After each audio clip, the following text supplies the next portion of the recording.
हं. नमस्कार. मी परशुराम आगिवले आणि आज इथे जे पाहत आहे हे हरभऱ्याचं पीक आहे.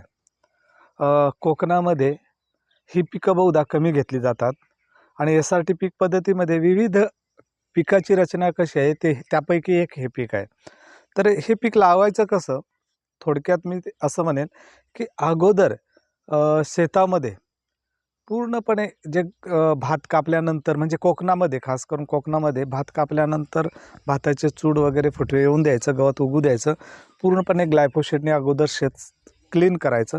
ग्लायफोसेट मारलं की त्याच्यामध्ये आपला हँडपूस सीडरच्या सहाय्याने आपल्याला याच्यामध्ये हरभऱ्याची लागवड करून घ्यायची आणि जमिनीमध्ये अंग असेल तर ती त्याच ओलीवर तो उगवतो. पण जर ओल नसेल तर पाणी घेऊन ती लागवड करायची. त्याच्यानंतर आपल्याला पॅन्डेमेथिलिन किंवा गोलची फवारणी करायची.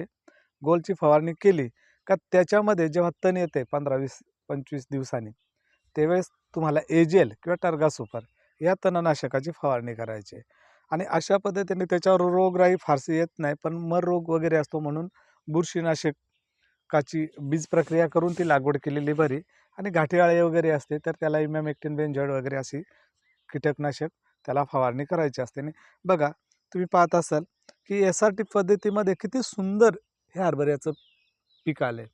तर शेतकऱ्यांना आपल्याला कोणतीही पीक पद्धत घ्यायची असेल तर त्या पिकाचा पूर्ण अभ्यास करावा आणि मगच त्या पीक लावा. SRT पीक पद्धती ही अशी 24-25 पिकं तर माझ्या शेतामध्येच आहेत.